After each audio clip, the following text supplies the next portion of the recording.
Hello guys, this side Ekta. I welcome you all to my YouTube channel Ekta Tutorials. So this is the part 2 of topic pronouns. First video I have already uploaded. अगर आपने वो नहीं देखी है तो आप please उसे watch कर लीजिएगा क्योंकि उसमें मैं ऑलरेडी 5 काइंड्स ऑफ प्रोनाउन को डिस्कस कर चुकी हूँ and this is the second part और आज हम 6 प्रोनाउन को डिस्कस करेंगे that is interrogative pronoun. The words which, what, who, whom and whose are interrogative pronouns. They are used to ask question. ये जितने भी वर्ड्स लिखे गए हैं which है, what है, who, whom, ये सब whose, ये सब क्या है इंट्रोगेटिव प्रोनाउन है और इनको हम हमेशा क्वेश्चन पूछने के लिए यूज करते हैं. तो पहले इनका जर्नल बेसिक्स जान लेते हैं कि किस चीज के लिए ये लोग ये सब यूज किए जाते हैं. जैसे कि देखिए वट यूज होता है स्पेसिफिक थिंग्स और ऑब्जेक्ट के लिए. एग्जाम्पल्स हैं वट डिड यू से, वट टाइम इज इट.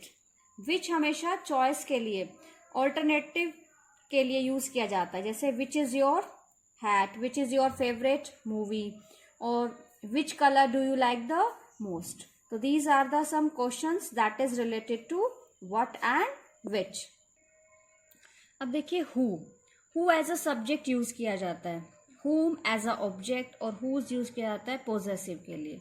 तो who, whom एंड whose. अब हम इसको डिस्कस करेंगे. इससे पहले हमने what और which को डिस्कस किया था.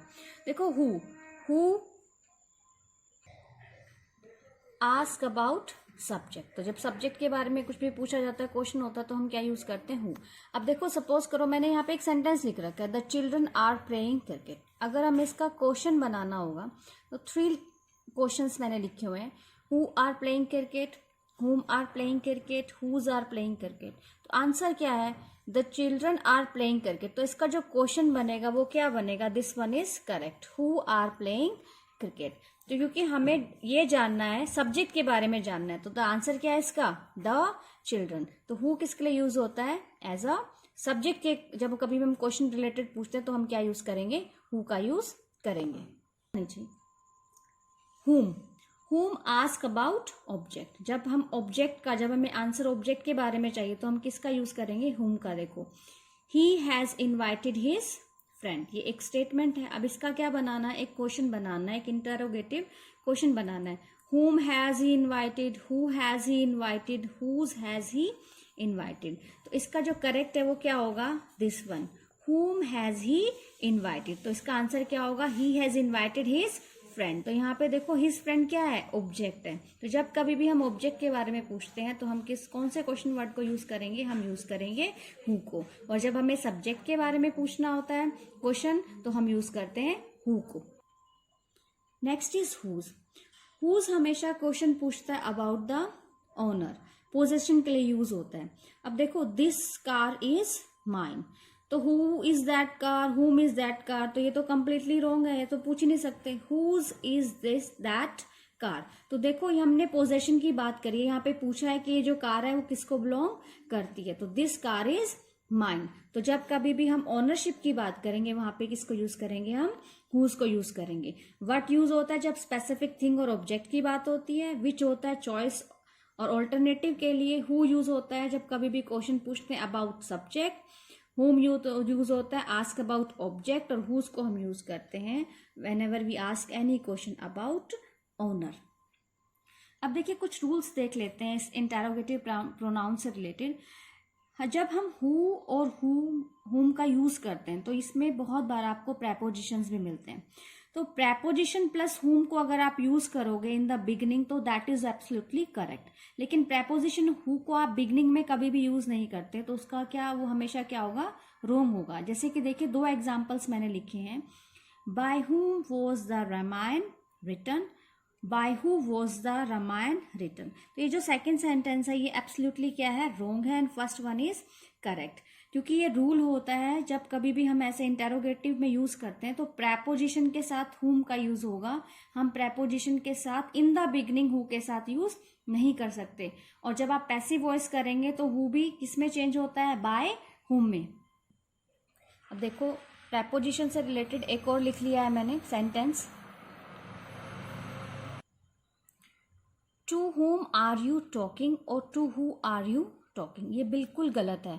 मैंने अभी आपको बताया whom से पहले प्रेपोजिशन लगेगी, who से पहले कभी भी प्रेपोजिशन का यूज नहीं होगा, क्योंकि ये एक रूल है। और कंपटीशन लेवल में हमेशा इसी तरह के क्वेश्चंस एरर के अंदर सेंटेंसेस दिए जाते हैं। तो याद रखिए, जब whom है तो पहले प्रेपोजिशन लगेगी एज अ सब्जेक्ट, जब कभी भी बिगनिंग में दिया होगा, तो इस चीज का ध्यान रखना। अब देखो सम ऐसे कुछ रूल हैं। अब हम बिगनिंग में whom के साथ प्रेपोजिशन यूज कर सकते हैं, तो who के साथ अगर हमें प्रेपोजिशन यूज करके क्वेश्चन बनाना होगा तो क्या होगा, उसमें आप हमेशा याद रखिएगा, जब कभी भी हम who के साथ यूज करें तो वो जो प्रेपोजिशन है वो कहाँ पे होगी, लास्ट में यूज की जाएगी। यही है रूल नंबर 2। तो फर्स्ट में मैंने बताया था कि whom पहले प्रेपोजिशन आएगा, फिर whom आएगा अगर हम इंटेरोगेटिव सेंटेंस बना रहे हैं। लेकिन अगर हम who को यूज करके क्वेश्चन बना रहे हैं, इंटेरोगेटिव सेंटेंस बना रहे हैं, तो ये जो प्रेपोजिशन है बिगनिंग में नहीं आके कहाँ पे यूज की जाएगी, लास्ट में यूज की जाएगी। जैसे कि who was the Ramayana written by. अब ये एब्सोल्युटली करेक्ट हो चुका है। क्यों? क्योंकि पहले तो देखो क्वेश्चन वर्ड है और ये जो हमारी प्रेपोजिशन है बिगिनिंग में यूज ना होकर कहाँ पे यूज करी है, हमने लास्ट में यूज की है। Who are you talking to, this is correct. लेकिन अगर मुझे whom से ये बनाना है सेम सेंटेंस, तो मैं बोलूंगी to whom are you talking. To who are you talking completely क्या होगा, रोंग होगा। तो 2 रूल अभी हमने सीखे हैं who और whom के साथ। whom से पहले प्रेपोजिशन आएगी सेंटेंस में, और अगर हम who से बना रहे हैं कोई भी इंटेरोगेटिव सेंटेंस, तो वो जो प्रेपोजिशन है वो कहाँ है, वो कहाँ पे यूज होगी, वो लास्ट में यूज की जाएगी।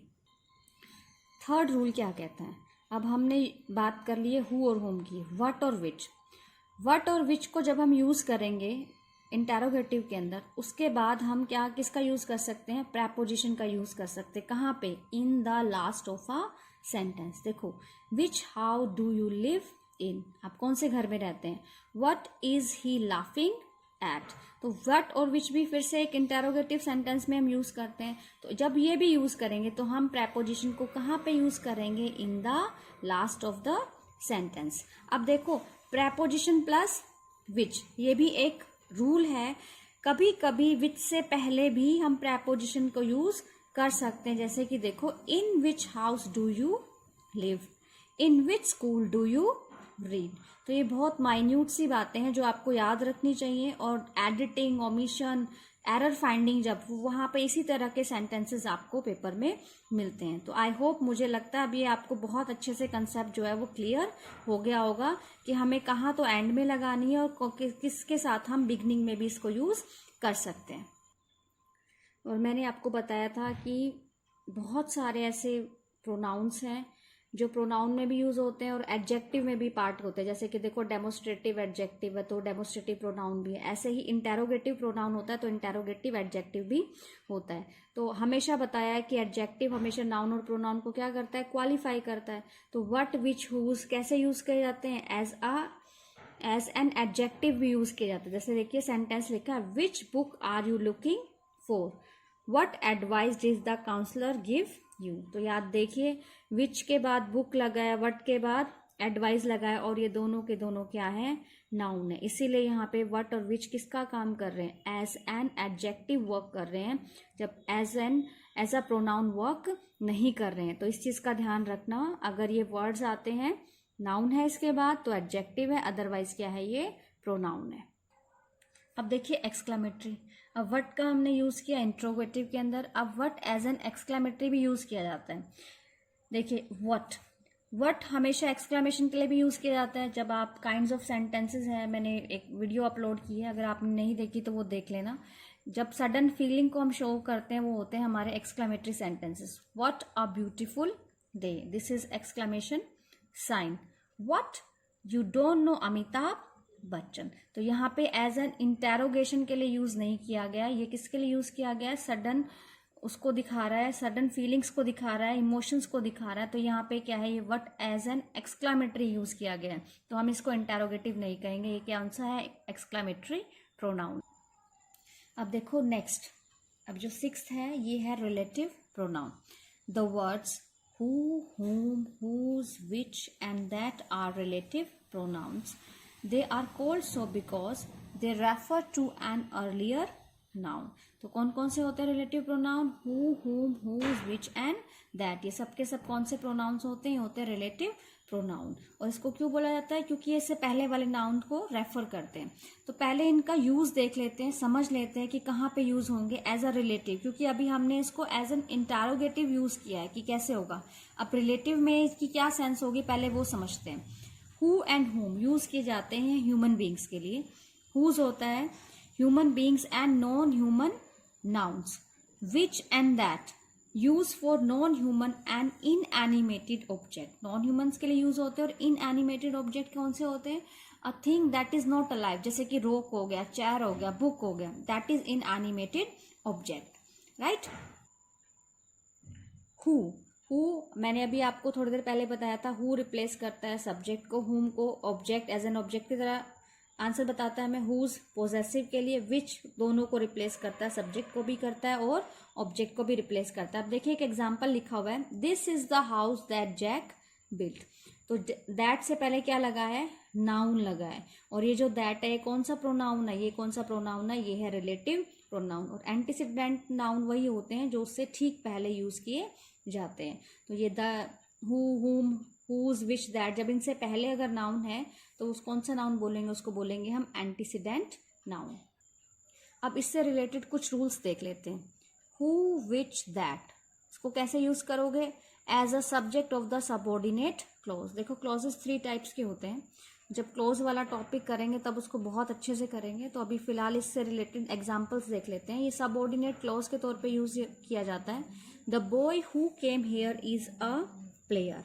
अब देखिए इससे पहले फिर से क्या है? नाउन है। और यहाँ पे हु किसका काम कर रहा है? एज अ सब्जेक्ट काम कर रहा है। यहाँ पे इंटेरोगेटिव का वर्क नहीं कर रहा है। यहाँ पे क्या कर रहा है? तो ये सबऑर्डिनेट क्लोज है। नेक्स्ट देखिए रिलेटिव प्रोनाउन में हुम, विच और दैट कैसे वर्क करते हैं? Verb of subordinate clause. I have a son whom I love very much. अब यहाँ पे देखिए ये ऑब्जेक्ट है और लव क्या है? वर्ब है। तो यहाँ पे हुम किसका काम कर रहा है? एज एन ऑब्जेक्ट वर्क कर रहा है। अब देखिए दैट, अगर सुपरलेटिव डिग्री यूज की गई है, देखो एडजेक्टिव्स जब हम करेंगे मैं आपको बताऊंगी 3 डिग्री होती है, बता देती, पॉजिटिव होती है, कंपैरेटिव होती है और सुपरलेटिव होती है। जब सुपरलेटिव डिग्री का यूज किया था तो उसके बाद हमेशा किसका यूज किया जाएगा? दैट का। एग्जाम्पल देख लेते हैं। Mister Mishra is the most laborious man that I have ever seen. अब यहाँ पे देखो मच मोर मोस्ट होता है। ये कौन सी डिग्री है? सुपरलेटिव डिग्री है। और इसीलिए सेंटेंस में कौन से प्रोनाउन में रिलेटिव में किसका यूज किया गया है? दैट का यूज किया गया है। अब नेक्स्ट देखिए ऑल। ऑल यूज किया जाता है पर्सन के लिए। और जब आप रिलेटिव प्रोनाउन में यूज करेंगे सेंटेंस को ज्वाइन करने के लिए तो आप हु और दैट को यूज करेंगे, आप हुम और विच को यूज नहीं करेंगे। अगर आपने हुम और विच को यूज किया तो वो जो सेंटेंस है वो कंप्लीटली क्या हो जाएगा? रॉन्ग। जैसे सेंटेंस देखिए, all who are interested to do this work can start now. आप ऑल के बाद हु और दैट किसी का भी यूज कर सकते हैं, लेकिन आप यहाँ पे ऑल यूज किया जाएगा जब थिंग्स के लिए, तो उसके साथ क्या लगेगा? दैट। वहां पे हम हु और हुम या फिर विच किसी का भी यूज करेंगे तो वो क्या हो जाएगा? Completely wrong. तो देखिए ऑल जब पर्सन के लिए यूज होगा तो हम हु और दैट दोनों को यूज कर सकते हैं। ऑल जब थिंग्स के लिए यूज होगा तो हम वहां पे सिर्फ और सिर्फ दैट यूज करेंगे। वहां पे हम हु। एग्जाम्पल देखो, all that glitters is not gold. ये बिल्कुल करेक्ट है, क्योंकि देखो नॉन लिविंग थिंग्स के लिए यूज किया गया। तो हम ऑल हु ग्लिटर्स और ऑल हुम ग्लिटर्स या फिर होम विच ग्लिटर यूज करेंगे तो बिल्कुल क्या हो जाएगा? रॉन्ग। तो ये दोनों यूज आई होप आपको बहुत अच्छे से क्लियर हो गए होंगे। ऑल में जब पर्सन के लिए यूज करेंगे तो हु और दैट लगाएंगे। थिंग्स के लिए यूज करेंगे तो वहां पे सिर्फ और सिर्फ दैट का यूज होगा। अब देखिए रूल नंबर 5 यूज देखते हैं हम। ऑल को यूज करें तो उसके बाद अगर अनकाउंटेबल नाउन दिया है तो 100% क्या लगाओगे आप रिलेटिव प्रोनाउन में? That. All the money that I gave her has been spend. अब देखो ऑल के बाद the money, money uncountable noun होती है, इसीलिए इसके बाद किसका यूज किया गया है? दैट का यूज किया गया है। नेक्स्ट रूल क्या कहता है? अगर द सेंटेंस दिया है और उसके बाद नाउन है तो वहां पर भी किसका यूज करेंगे? दैट का। एग्जाम्पल देखिए, this is the same man that deceived me. अब यहाँ पे द सेम है और उसके बाद मैन, मैन क्या है? नाउन, इसीलिए यहाँ पे क्या लगाया है? कौन सा रिलेटिव प्रोनाउन यूज किया गया? यहाँ पे यूज किया गया है दैट। अब 7th रूल देखते हैं। Everything, nothing, the, only, any, all, everyone, no one, no, nobody, much, little, the same, the few, the little. अगर आपको इनमें से कुछ भी मिलता है तो रिलेटिव प्रोनाउन में आप क्या लगाएंगे? That. This is the only pen that I bought yesterday। अब देखिए द ओनली यूज किया गया है, इसीलिए रिलेटिव प्रोनाउन में हमने क्या यूज किया है? That. My father has given me everything that I needed. Everything use किया गया है, तो इसीलिए हमने कौन सा रिलेटिव प्रोनाउन लगाया है? यहाँ पे लगाया है दैट। अब आपको रिलेटिव प्रोनाउन बहुत अच्छे से आ गया होगा। अब हम करेंगे इनडेफिनेट प्रोनाउन, ये एक पार्ट है। अब देखो मैंने यहाँ पे एक थोड़ा सा ट्रिकी वे से लिखा गया है। अब देखिए मैंने लिखा है सम के आगे बड़ी, एनी के आगे वन, एवरी के आगे थिंग और नो के आगे वेयर। अब देखिए सारे के सारे एक दूसरे से कैसे इंटर रिलेटेड है और हम इसको कैसे समझेंगे और हमेशा याद रखेंगे। देखो सम को हम ज्वाइन कर देंगे, समबडी, समवन, समथिंग, समवेयर। फिर ऐसे ही हम एनी को ज्वाइन करेंगे, anybody, anyone, anything, anywhere. Same with every, everybody, everyone, everything, everywhere, nobody, no one, nothing, nowhere। तो ये सब के सब क्या होते हैं? Indefinite pronounce. तो ये जो somebody है, anyone है, ये किसके लिए यूज किए जाएंगे? यूज किए जाएंगे फॉर पर्सन। और everything यूज किया जाएगा, everything हो, anything हो, या फिर nothing हो, या something हो, ये हमेशा थिंग्स के लिए यूज किए जाएंगे। और nowhere, somewhere, anywhere, everywhere, ये सब किसके लिए यूज किए जाएंगे? प्लेस के लिए यूज किए जाएंगे। देखो पर्सन के लिए यूज हो गया वही somebody, anybody, everybody, nobody, someone, anyone, everyone और नो वन। ये किसके लिए यूज होंगे? पर्सन के लिए। और आप इसको किस तरीके से ज्वाइन कर सकते हैं ये भी मैंने आप एक थोड़ी सी इजी सी ट्रिक से बता दिया है। ऐसे ये थिंग्स के लिए हो गए और ये यूज हो गए हैं प्लेस के लिए, समवेयर, एनीवेयर, एवरीवेयर, नोवेयर। और थिंग्स में समथिंग, एनीथिंग, एवरीथिंग और नथिंग। आई होप हिंदी बताने की तो ज़रूरत नहीं होगी क्योंकि आई थिंक ये सभी को पता होता है। अब हम इससे रिलेटेड कुछ एग्जाम्पल्स डिस्कस करते हैं। देखिए कुछ एग्जाम्पल्स लिखे हैं। Somebody has stolen my bat, किसी ने मेरा बैट चुरा लिया। I have something important to share with you. Do you need anything else? No one was present yesterday. तो कुछ सेंटेंसेज हैं इनसे रिलेटेड और मैंने आपको बता दिया जब बड़ी और वन लगाएंगे तो पर्सन के लिए यूज करेंगे, थिंग आ गया तो थिंग्स के लिए यूज करेंगे और इनके साथ अगर वेयर आ गया तो किसके लिए यूज करेंगे? इसको हम यूज करेंगे फॉर प्लेस। अब इनडेफिनेट प्रोनाउंस के कुछ रूल्स हैं जो हमें पता होने चाहिए, अब हम वो डिस्कस करते हैं। देखिए everybody, somebody, anybody, nobody, everyone, someone, no one, ये हमेशा पर्सन के लिए यूज होते हैं। तो जब कभी भी हम इनको यूज करेंगे तो इनके साथ सिंगुलर प्रोनाउन का यूज होगा, जैसे कि ही, हिम, हिज, हिमसेल्फ। और ये इनडेफिनेट क्यों होते हैं? क्योंकि हमें एग्जैक्ट नहीं पता होता है हाउ मैनी, दैट्स वाई इनको क्या बोला जाता है? इनडेफिनेट। 2 हैं, 4 हैं, कितने हैं? इनडेफिनेट हैं, एग्जैक्ट नहीं पता होता, इसलिए इनको इनडेफिनेट प्रोनाउंस बोलते हैं। तो जब कभी ये आएंगे इनके साथ हमेशा सिंगुलर प्रोनाउन का यूज किया जाएगा, ही, हिम, हिज, हिमसेल्फ। एग्जाम्पल देखते हैं। Everyone has his own ideas on the subject. अब देखो यहाँ पे हमें ये नहीं पता चल रहा है ये ही है, शी है, जो भी है, लेकिन हमने इसके लिए क्या यूज किया है? His. Everybody must have his way.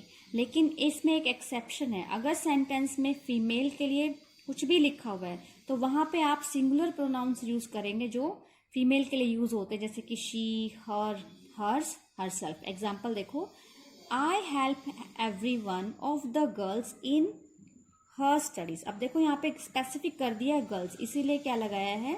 हमने हर का यूज किया है क्योंकि वो फीमेल है, तो हमें सिंगुलर फीमेल के लिए जो प्रोनाउन है, सिंगुलर प्रोनाउन है, उसी का ही यूज करना पड़ेगा। अगर नहीं दे रखा है तो हमने फिर सिंगुलर प्रोनाउंस को यूज करना है जो कि ही, हिम, हिज या फिर हिमसेल्फ दिया गया है। अब देखिए ये थोड़ा सा ध्यान रखने वाली बात है, मैंने भी बताया था कि एवरीबडी, समबडी, एनीबडी, नोबडी और समवन, नो वन, ठीक है, एनीवन, ऐसा कुछ भी लिखा है तो सिंगुलर प्रोनाउन लगेगा, ही, हिम, हिज, हिमसेल्फ। एक्सेप्शन में अगर फीमेल है तो आप वही यूज करेंगे। लेकिन अगर नॉन लिविंग थिंग्स के लिए दिया गया, एवरीथिंग हो गया, एनीथिंग हो गया, नथिंग हो गया, समथिंग हो गया, उसके लिए आप क्या सिंगुलर प्रोनाउन में क्या यूज करोगे? आप करोगे इट, इट्स और इटसेल्फ।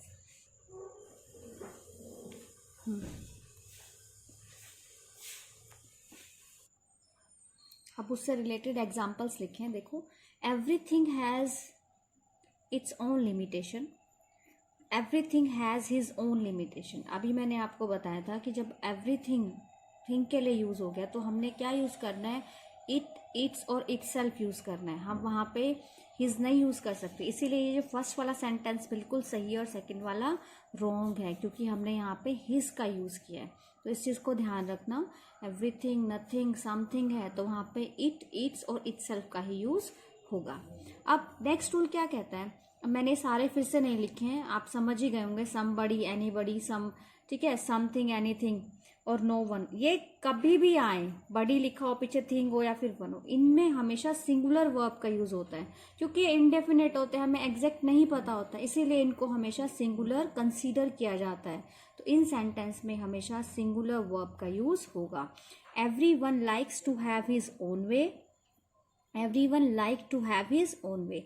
अब ऊपर वाले सेंटेंस में सिंगुलर वर्ब यूज हुई है, नीचे वाले में प्लूरल वर्ब हुई है, इसीलिए फर्स्ट वाला बिल्कुल करेक्ट है और सेकंड वाला एब्सोल्युटली रॉन्ग है। देखो ये एरर वाले इसीलिए करा रही हूँ क्योंकि हम रूल्स पढ़ते तो हैं लेकिन फिर भूल जाते हैं, इसीलिए मैंने दोनों साइमल्टेनियसली एग्जाम्पल्स लिखे हैं ताकि आपको बहुत अच्छे से याद रहे कि कहाँ पे हमने सिंगुलर वर्ब लगानी है और प्लूरल वर्ब नहीं लगानी है तो क्यों नहीं लगानी है, ताकि जो रूल्स हैं बहुत अच्छे से क्लियर हो जाए। आई होप आपको ये सब कुछ बहुत अच्छे से समझ आ रहा होगा और ये जो कंसेप्ट है, जो टॉपिक है प्रोनाउन का, इसके बाद आपके लिए बिल्कुल भी डिफिकल्ट नहीं रहने वाला। देखो 9th नंबर पे है रेसिप्रोकल प्रोनाउन। कौन से होते हैं रेसिप्रोकल, देखो each other and one another, ये दोनों के दोनों कौन से हैं, रेसिप्रोकल प्रोनाउन है। ईच अदर हमेशा यूज होता है टू पर्सन के लिए या टू थिंग्स के लिए, लेकिन वन अनदर यूज होता है मोर देन टू पर्सन और टू थिंग्स। जब दो इंसानों के लिए या दो चीज़ों के लिए बात करेंगे तो ईच अदर, और जैसे ही दो से ज़्यादा हो जाएंगे तो क्या लगाएंगे हम, वन अनदर। देखो एग्जाम्पल्स देखें, the two girls love each other. अब यहाँ पे कितनी गर्ल्स हैं, ओनली टू, तो इसलिए इसमें कौन सा रेसिप्रोकल प्रोनाउन आएगा, each other. We all love one another, अब यहाँ पे ऑल, वी बहुत सारे हो गए, इसीलिए वन अनदर। अब नेक्स्ट रूल में क्या कहते हैं, जब हम ईच अदर और वन अनदर यूज करते हैं तो वो एज अ वर्ब और प्रेपोजिशन ऑफ एन ऑब्जेक्ट के तौर पे भी यूज होती है, वर्ब ऑफ एन ऑब्जेक्ट भी यूज होती है और as an preposition of an object. देखो दो एग्जांपल्स देख लेते हैं, you and he help each other. अब यहाँ पे हेल्प क्या है, वर्ब, और ईच अदर यहाँ पे किसका काम कर रहा है, as an object. All the members of the family quarrelled with one another. अब यहाँ पे वन अनदर जो ऑब्जेक्ट है लेकिन उससे पहले किसका यूज किया गया है, प्रेपोजिशन का, तो ये एक अलग से रूल हो गया है कि ये as a verb of an object भी यूज होता है और as a preposition of an object भी यूज होता है। ये दो एग्जाम्पल इससे रिलेटेड ही है।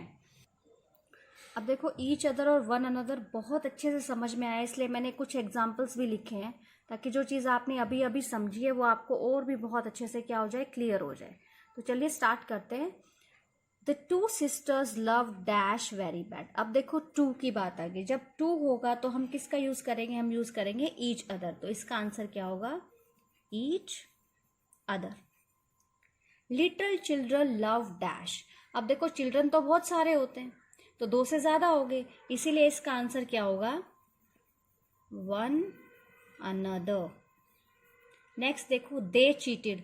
अब दे यहाँ पे फिर से प्लूरल है, तो जब भी कभी भी दो से ज्यादा होंगे तो क्या लगाएंगे, ईच अदर, और दो हैं तो सॉरी लगाएंगे ईच अदर, दो से ज्यादा हो गए तो क्या लगेगा, वन अनदर, तो इसका आंसर क्या होगा, वन अनदर। नेक्स्ट देखो the two man hate dash. अब देखो मैन प्लूरल होता है, बिल्कुल सही बात है, लेकिन उससे पहले क्या है, एक नंबर दे रखा है और वो नंबर क्या है, ओनली टू। तो ये जो कंपटीशन एग्जाम में वो ऐसे ही देता है, आप ये ना समझे कि तो प्लूरल है जी तो हम फटाफट यहाँ पे लगा दे वन अनदर, लेकिन देखो यहाँ पे टू का यूज किया गया है। अब टू यूज करने से ये सिर्फ दो की ही बात कर रहा है, ओनली टू मैन की बात कर रहा है। अब इसका आंसर वन अनदर ना होके क्या हो जाएगा, ईच अदर। ठीक है, तो ये प्लूरल है लेकिन उससे पहले नंबर भी देख ले, कितना नंबर है, ओनली टू, इसीलिए आंसर क्या हुआ इसका, ईच अदर। अब लास्ट देखिए, Renu, Sheeba, Nakul and Preeti help dash. More than two हो चुके हैं, आंसर होगा वन अनदर। अब आपको बहुत अच्छे से समझ में आ गया होगा कहाँ पे ईच अदर और कहाँ पर वन अनदर। अगर 2 पर्सन और 2 थिंग की बात करें तो ईच अदर, और जैसे ही मोर देन 2 थिंग्स और मोर देन 2 पर्सन होते हैं वहां पे लगाएंगे आप वन अनदर। अब देखो ये लास्ट प्रोनाउन है जो है डिस्ट्रीब्यूटिव प्रोनाउन। अब देखो a person which refers to persons और things one at a time, for this reason they are always singular. ठीक है, तो वो हमेशा कैसे कंसीडर किए जाते हैं, सिंगुलर करे जाते हैं। और ये हमेशा किसको रेफर करते हैं, पर्सन्स और थिंग्स को एट अ टाइम। जैसे कि ईच है, आइदर है, नाइदर है, ये सारे है, बोथ है, ये सब के सब कौन से प्रोनाउंस होते हैं, सब के सब होते हैं डिस्ट्रीब्यूटिव प्रोनाउन। तो चलिए पहले कुछ एग्जांपल्स देखते हैं। Each of the boys has his own book. देखो ईच, हम इंडिविजुअलिटी की बात करते हैं कि बहुत सारे लड़के हैं लेकिन हर एक लड़के के पास है, तो इंडिविजुअलिटी को शो कर रहा है each. Either of you can come. अब देखिए आइदर, पहले देखो आइदर और नाइदर का मतलब ये, कई कई जगह पे इसको ईदर और नीदर भी बोला जाता है, दोनों ही करेक्ट हैं, ऐसा कुछ नहीं है कि ये रोंग है या वो करेक्ट है। देखो आइदर क्या होता है, दो में से कोई एक, तो either of you can come. तो जब दो में से कोई एक की बात करें तो आइदर, और नाइदर का मतलब होता है दो में से कोई भी नहीं। तो neither of these two girl is active, यानी दोनों में से कोई भी जो गर्ल है कोई भी एक्टिव नहीं है। तो ये हो गया इसके मीनिंग क्लियर। अब देखो यहाँ पे आइदर, नाइदर, बोथ, जब कभी भी हम इनको यूज करते हैं ये हमेशा यूज होंगे 2 पर्सन और 2 थिंग्स के लिए। फिर अगर 2 पर्सन और थिंग्स से ज्यादा होंगे तो अब उसके लिए हम क्या यूज करेंगे, अब हम वो भी डिस्कस करते हैं। तो देखिए आइदर, दोनों में से कोई एक, तो 2 के लिए यूज होगा तो आइदर, अगर 2 से ज्यादा है तो एनीवन। ऐसे ही नाइदर, दोनों में से कोई भी नहीं, 2 के लिए है तो ये यूज करेंगे, अगर 2 से ज्यादा है तो आप नो वन का यूज करेंगे या फिर नन का यूज करेंगे। अगर 2 है तो बोथ, अगर 2 से ज्यादा है तो उसकी प्लेस पे किसका यूज करेंगे, उसकी प्लेस पे यूज करेंगे हम ऑल का। देखो एग्जांपल्स देखते हैं। Either of the 2 boys will गो, यानी दोनों में से कोई एक जाएगा। Any one of the 5 boys can play. अब देखो यहाँ पे ज्यादा नंबर हो गए, 2 से ज्यादा हो गए, इसलिए आइदर की प्लेस पे किसका यूज किया हमने, एनी वन का यूज किया है। अब नेक्स्ट देखो ईच और every one.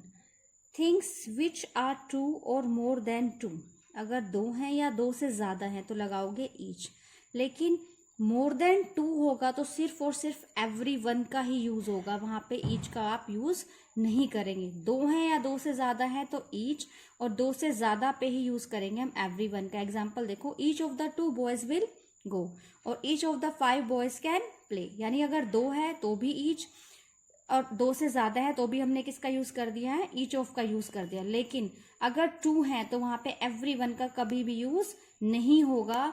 More than 2 things के लिए हम एवरी वन का यूज करेंगे। Every one of the 5 players come, तो देखो जब 2 से ज्यादा है तो हमेशा एवरी वन ही यूज करेंगे, हम वहां पे ईच ऑफ का यूज नहीं करेंगे। अब कुछ और रूल्स हैं जो डिस्ट्रीब्यूटिव प्रोनाउन से रिलेटेड है, वो भी डिस्कस करते हैं। We use masculine gender he, his, him, third person and singular verb plus distributive pronoun each, every, either, neither.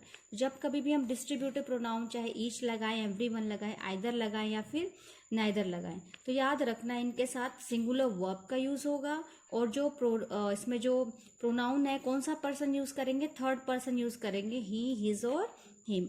No one should disturb his friend, every one should help his friend. Singular का use किया गया है, और देखो यहाँ पे जो हमने थर्ड पर्सन का यूज किया है प्रोनाउन में, ही, हिम और हिज। लेकिन फिर वही एक्सेप्शन है जो मैंने आपको पहले बताई थोड़ी देर पहले कि फेमिनिन जेंडर है, तो फिर हम वहां पर क्या करेंगे, डिस्ट्रीब्यूटिव प्रोनाउन में भी हम फेमिनिन जेंडर का ही यूज करेंगे। जैसे कि एग्जांपल है, neither of the 2 sisters has paid her college fees. अब देखो सिस्टर्स है, फीमेल है, ठीक है, इससे पहले तो हमने लगा दिया नाइदर, लेकिन अब ये फीमेल है इसीलिए यहाँ पे हमने क्या करना है, प्रोनाउन भी अब हमने जो थर्ड पर्सन है वो फीमेल के लिए जो यूज करते हैं हमने उसका ही यूज करना है। अगर नहीं दे रखा जेंडर, कोई भी जेंडर नहीं है तो मेल ही करना है। अगर स्पेसिफिकली दे रखा है तो फिर आपको फेमिनिन जेंडर का यूज करना पड़ेगा। अब देखो नेक्स्ट रूल क्या कहता है, each of, either of, neither of. जब कभी भी each of, either of, neither of है तो इसके साथ प्लूरल नाउन या फिर प्लूरल प्रोनाउन का यूज किया जाएगा। एग्जाम्पल देख लो, each of the boys has a notebook, और उसके नीचे सेम सेंटेंस लिखा है मैंने, each of the boy has a notebook. अब यहाँ पे क्या है, प्लूरल नाउन है, और यहाँ पे क्या है, सिंगुलर नाउन है। तो ये जो सेकंड सेंटेंस है अकॉर्डिंग टू ग्रामर ये रॉन्ग है। तो देखिए यहाँ पे यूज किया गया है प्लूरल नाउन और यहाँ पे सिंगुलर नाउन, तो ये तो बिल्कुल रॉन्ग है। और जो ऊपर वाला सेंटेंस है वो एग्जैक्टली क्या है, करेक्ट है। रीजन क्या है कि जब कभी भी each of, either of, neither of है तो हमेशा ही प्लूरल नाउन का यूज किया जाएगा। वहां पे सिंगुलर यूज करते हैं, तो अकॉर्डिंग टू ग्रामर ये कंप्लीटली रॉन्ग होगा। अब देखिए each of, either of, neither of, ये जब यूज होते हैं तो उसके बाद हम आर्टिकल द का यूज करेंगे प्लस यूज करेंगे plural noun. Each of the boys has his own book, तो देखो ईच ऑफ के बाद ये हमारा आ गया है आर्टिकल द, फिर प्लूरल प्रोनाउन यूज किया, लेकिन हम इसकी वर्ब को कैसा रखेंगे, हमेशा सिंगुलर यूज करेंगे। क्यों, क्योंकि ये इंडिविजुअलिटी की बात कर रहा है। बहुत सारे बॉयज तो हैं लेकिन उसमें हम इंडिविजुअल बॉय की बात कर रहे हैं ईच ऑफ की वजह से।